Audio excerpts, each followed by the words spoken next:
Imaginar un mundo donde China ya no necesita a Estados Unidos para sostener su desarrollo tecnológico ni su crecimiento industrial no es un simple ejercicio de ciencia ficción. Es, en muchos sentidos, una proyección plausible a partir de las tendencias que ya vemos consolidándose. En este escenario, que podría materializarse dentro de 1 o 2 décadas, las dinámicas de poder económico global se transforman de manera tan profunda que Estados Unidos se encuentra por primera vez en casi 150 años haciendo un cálculo incómodo. ¿Qué significa no ser ya el polo indiscutible del progreso tecnológico y del orden económico internacional? Para entender cómo se llegaría allí, hay que retroceder. Durante décadas, el sistema económico global estuvo articulado alrededor de la capacidad estadounidense para innovar, financiar y consumir. Silicon Valley creaba el software, Wall Street desplegaba el capital, y los consumidores norteamericanos, con un apetito insaciable por gadgets, autos, ropa, entretenimiento, absorbían buena parte del output mundial.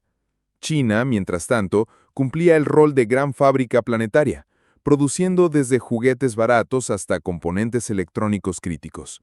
La relación era simbiótica. Estados Unidos exportaba propiedad intelectual, marcas, tecnología base. China exportaba bienes físicos.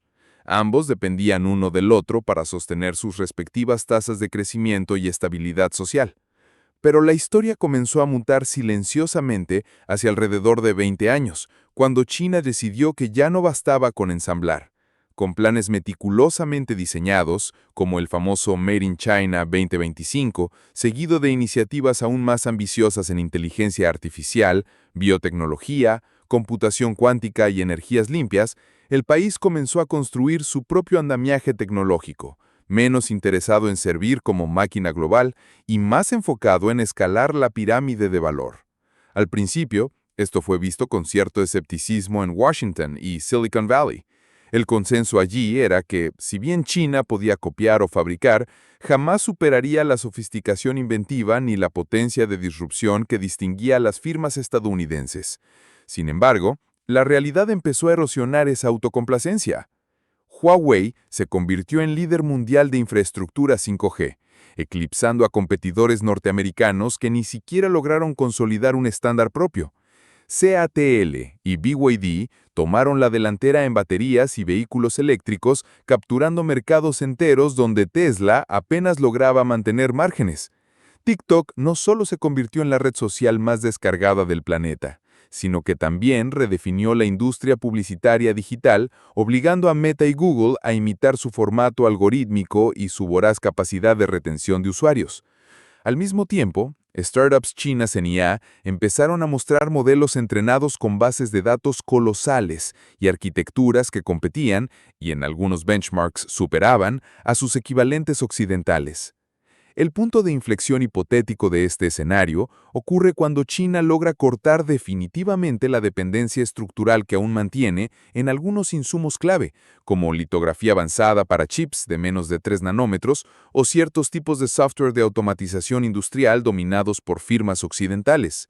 A través de inversiones estatales masivas, espionaje industrial y programas agresivos de desarrollo local, Beijing finalmente consolida una cadena tecnológica autónoma que va desde las tierras raras y el refinado de materiales críticos hasta el diseño y fabricación de los microprocesadores más sofisticados. Para entonces, Estados Unidos descubre que su última palanca coercitiva, el bloqueo a exportaciones tecnológicas vitales, ha perdido efectividad. China no necesita más esas licencias ni esos componentes. Produce sus propios equipos de litografía, desarrolla sus propios sistemas operativos para infraestructuras industriales y cloud, y estandariza su propio ecosistema de IA entrenado con billones de datos generados internamente. El efecto económico global es monumental. Primero, porque China usa este arsenal tecnológico no solo para autoabastecerse, sino para expandir agresivamente su influencia comercial. Ofrece infraestructura digital llave en mano a decenas de países en Asia, África y América Latina. Redes 6G, centros de datos, smart cities, vehículos autónomos, plataformas fintech que reemplazan el sistema SWIFT con soluciones ligadas al yuan digital.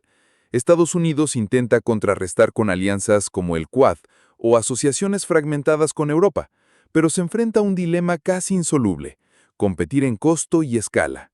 Las empresas chinas, fuertemente apalancadas por el crédito estatal y subsidiadas en tecnologías estratégicas, pueden ofrecer precios muy por debajo de los conglomerados privados occidentales, obligados a maximizar rentabilidad trimestral. Segundo, porque el nuevo ecosistema chino impone estándares técnicos y regulatorios propios. Esto desplaza el dólar tecnológico que durante años fluyó a Estados Unidos vía licencias, royalties y plataformas globales. Ahora son empresas chinas las que cobran por el uso de protocolos de comunicación, algoritmos de encriptación o suites industriales. Se crea un efecto dominó. Países que adoptan masivamente tecnología china también entran en la órbita de su sistema financiero, abriendo cuentas de compensación en yuanes digitales y reduciendo su exposición al dólar. En el mediano plazo, esto erosiona el señoreaje estadounidense, la capacidad de financiar déficits externos con deuda propia sin temor a devaluación abrupta, y obliga a la Reserva Federal a ser más cauta. A nivel interno, el impacto en Estados Unidos es profundo. Con un menor flujo de ingresos por propiedad intelectual y servicios vinculados, el país observa un debilitamiento gradual de sectores que antes eran su orgullo: software corporativo, semiconductores, consultoría tecnológica, educación superior vinculada a I+D. Al mismo tiempo, la pérdida de control sobre los railroads digitales implica que muchas industrias locales ahora operan sobre plataformas extranjeras. Esto genera presiones políticas enormes: legisladores que exigen proteccionismo, gobernadores que claman por reindustrialización forzada, think tanks que alertan sobre una posible subordinación tecnológica. El mercado laboral estadounidense también sufre cambios estructurales. Ingenieros, programadores y científicos de datos empiezan a migrar hacia proyectos con menor alcance global o a industrias que, aunque rentables, ya no dictan el compás del progreso mundial. Silicon Valley, aunque todavía un clúster formidable, se convierte en un polo más regional, centrado en resolver problemas domésticos y cada vez menos en imponer paradigmas globales. Wall Street percibe este reacomodo, aunque el S&P 500 se mantiene robusto por la diversificación de sus grandes conglomerados. Los múltiplos de precios sobre ganancias en tecnológicas puras empiezan a comprimirse ante un horizonte donde la disrupción ocurre más allá del Pacífico. Mientras tanto, China capitaliza su ventaja. Sus universidades, enlazadas orgánicamente con gigantes industriales y con un Estado que tolera altísimos déficits para sostener la primacía en Deep Tech, forman cientos de miles de investigadores que alimentan un ecosistema cerrado, protegido y expandido por barreras regulatorias que excluyen competidores extranjeros. Empresas locales como Huawei, ByteDance o CATL reinvierten utilidades masivas en nuevos laboratorios de robótica, genética aplicada, redes neuronales biológicas. El mundo observa cómo los papers de punta empiezan a venir más frecuentemente de institutos chinos, publicados en revistas especializadas que poco a poco desplazan a los journals clásicos occidentales. Lo más inquietante para Estados Unidos es constatar que este modelo funciona no por magia, sino porque combina palancas que antes eran suyas: vasto mercado interno, población joven y cada vez más capacitada, ambición estatal descomunal y un aparato financiero dispuesto a invertir con horizontes de 30 o 50 años, sin la presión de reportar EBITDA inmediato. Así, la vieja tesis neoliberal de que un Estado planificador es siempre menos eficiente se ve cuestionada por resultados concretos: flotas enteras de camiones autónomos, puertos robotizados, ciudades inteligentes capaces de optimizar su consumo energético. Incluso sus aliados europeos empiezan a coquetear con estándares chinos en ciertas verticales tecnológicas, por costo y por la presión de integrarse a la nueva malla logística.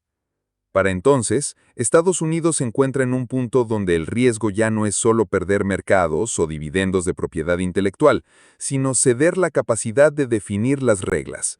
Sin ser el epicentro de las patentes ni de los sistemas críticos que dan forma al comercio, finanzas, energía o defensa, pierde la facultad de imponer sanciones efectivas, de dictar normativas de ciberseguridad, de establecer protocolos internacionales de inteligencia artificial o biotecnología.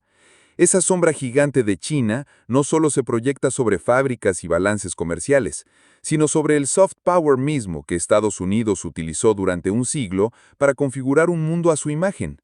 En suma, el divorcio tecnológico definitivo entre China y Estados Unidos genera un mundo bifurcado, con cadenas de suministro paralelas, monedas digitales rivales y bloques comerciales que se miran con recelo. El sueño de la globalización integrada, que prometía eficiencia y progreso universal, queda sepultado. Para Estados Unidos la lección es amarga. Haber subestimado la necesidad de mantener no solo la creatividad y el capital, sino también el músculo manufacturero y la soberanía sobre los cimientos físicos de la tecnología, se convierte en la fuente de una desventaja comparativa inédita. China, mientras tanto, utiliza precisamente esas fortalezas adquiridas para proyectar una sombra tan extensa que incluso Washington debe aprender a maniobrar dentro de ella.